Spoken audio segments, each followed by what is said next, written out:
جی السلام علیکم، کیا حال ہے آپ لوگوں کا؟ امید ہے آپ لوگ خیریت سے ہوں گے۔ میں بھی ٹھیک ٹھاک ہوں۔ عید بہت خوب گزری۔ قربانی کا گوشت کھائیے ضرور، لیکن اعتدال کے ساتھ،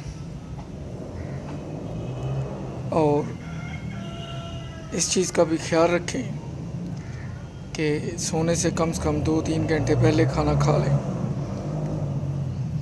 ساتھ ساتھ سونے سے پہلے اگر آپ ماؤتھ واش کر سکتے ہیں تو وہ لازمی کریں۔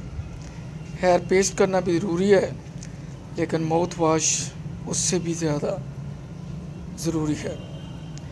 اس ایپیسوڈ میں آپ کو میں نے ٹپس ہی دینی تھی، ایک ٹپ آپ کو دے چکا ہوں، اگلی بھی بڑی زبردست ٹپ ہے، وہ بھی آپ کو دینے جا رہا ہوں۔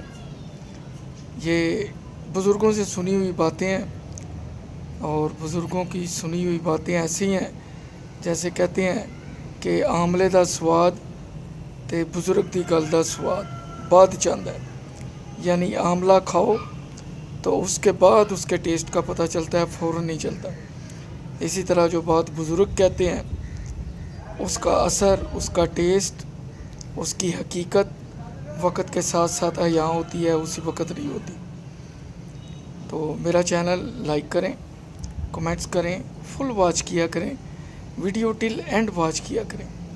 میں آپ کو بار بار کہتا ہوں، کیونکہ جو اصل نچوڑ ہوتا ہے وہ اس کے اینڈ میں ہوتا ہے۔ شروع میں انٹروڈکشن ہوتا ہے، مڈل میں اس کی تھیم ہوتی ہے، اور اینڈ میں اس کا سلوشن یا آفٹر افیکٹس یا آفٹر شاکس ہوتے ہیں۔ تو اس چیز کا خیال رکھا کریں۔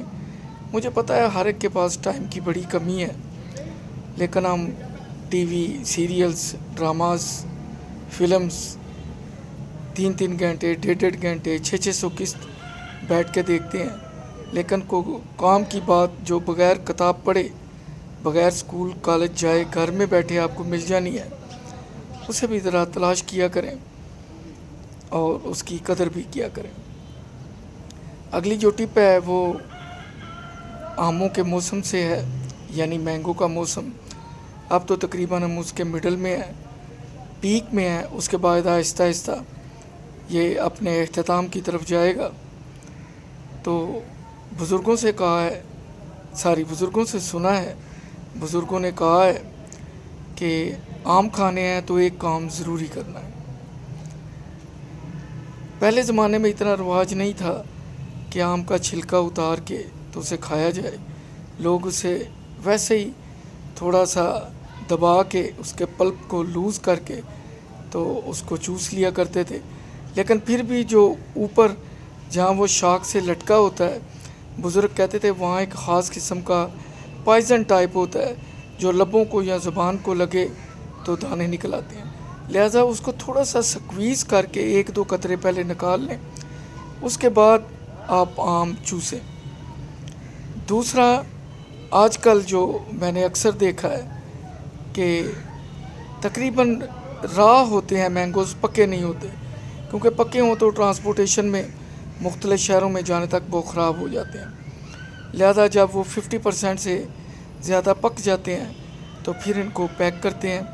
اس کے اوپر آپ نے دیکھا ہوگا ایک لیئر ہوتی ہے وائٹ سی، وہ انہوں نے مسالہ لگایا ہوتا ہے، وہ مسالہ اس کو پکاتا ہے، لیکن کبھی بھی بے احتیاطی مت کیجیے۔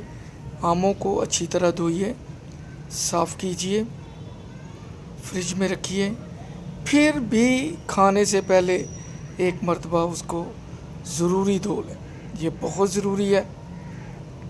اور کوشش کریں کہ اس کو پریس کر کے، نرم کر کے چوسنے کی بجائے، جیسے ہمارا دیسی طریقہ ہوتا تھا، کہتے ہیں جی آم اور چوپو، تو اس کی بجائے اگر آپ اس کے اوپر والا چھلکا اتار لیں اور چھری کے ساتھ اس کی پھانکیں بنا لیں، چھوٹے چھوٹے پیسز بنا لیں، ایسے کر کے کھائیں گے تو آپ کے لبوں کو، زبان کو اس مسالہ کا اثر نہیں ہوگا، دانے وغیرہ منہ میں نہیں نکلیں گے، انفیکشن نہیں ہوگا، کیونکہ ظاہر ہے وہ جو مسالہ انہوں نے لگایا ہوتا ہے وہ زہریلا ہوتا ہے۔